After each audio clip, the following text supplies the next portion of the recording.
Alright, I want to share with you guys something to check out from Guido Crepax. I'm going to be showing you something from his Dracula story, which is probably one of my favorite adaptations of the Dracula novel. Alright, today I'm going to be stressing the importance of fine line because, like, look at here, here, all the way down here. Look at all the little details that goes into Guido Crepax's work. Now, this is the way he'd like to do things, like these like squiggly, like by hand lines. But like, check out. I don't even know how to describe his anatomy because everything felt elongated and uh, like callow to begin with. Like, a lot of his characters give off the like skin and bones impression. So like, this is the opening page of his Dracula. So just give you an idea like what it gets into. All right, now this is for like a horror book that I'm pointing this out.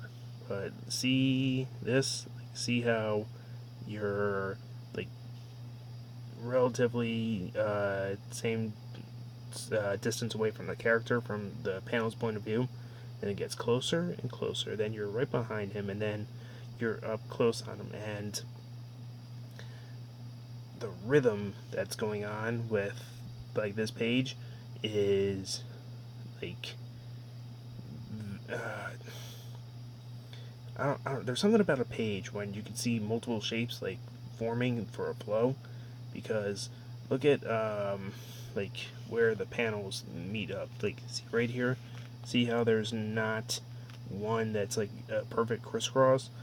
When you do that, it gives it the um, like that odd rhythm, and like not having any of the panels line up. Uh, like it, when you have a gridded page, it gives it uh, a specific flow. So when you offset the grid, when you make things disjointed, it adds to the horror effect.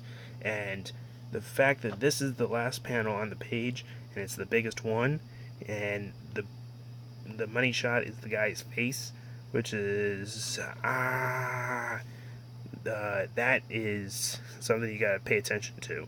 So just like think about that in terms of um, like when you want to have something pay off like at the end of a sequence, uh, think about it like that. All right, now some of you know I like to think about panels as paragraphs. So like this row would be one paragraph. Then what the hell happens? Like, the way the layout is set up on this is that um, like it's almost like a Fibonacci square where it's like big, then goes out like this, and then like that. But the like, remember what I was saying just now about the flow, in that the page goes this way, like, and there's a grid, and then it goes this way, and like you have like this leads into this, which goes down to this, and this pays off. So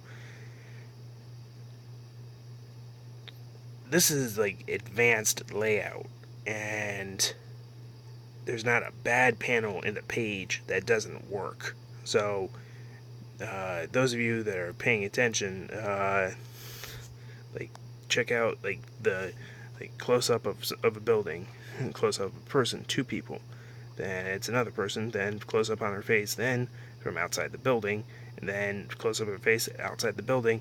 Hey, here's that bat running behind her, close up of the face.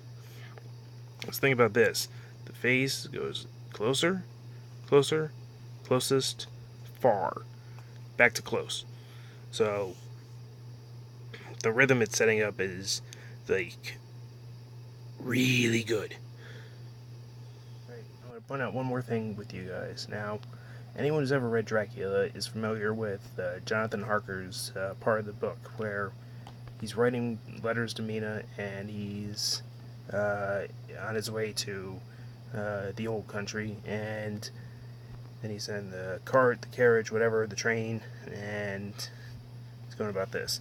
Now, in film, when you put the camera at an angle, it's called a Dutch angle. Now, the way the comics page is working right now, this is all flashback. And it's a different kind of flashback than, say, the letter sequences that I showed you earlier. So, like, think about this when you're ever need to tell something for your story and you need it to be in flashback, put it at an angle. I mean, like, it sets itself off on a regular flow, and it just goes across, and then, but it's odd. It's an easy way to set itself apart from the rest of the story, supposing that you don't use any more Dutch angles in the book. But I don't know. I like the effect of this. All right, so that was Guido Crepax's Dracula. There's a whole bunch of other stories in this book I'm not going to go into at the moment, but like, guys, like, if you ever want to check out like really good like thin line like drawings, so good.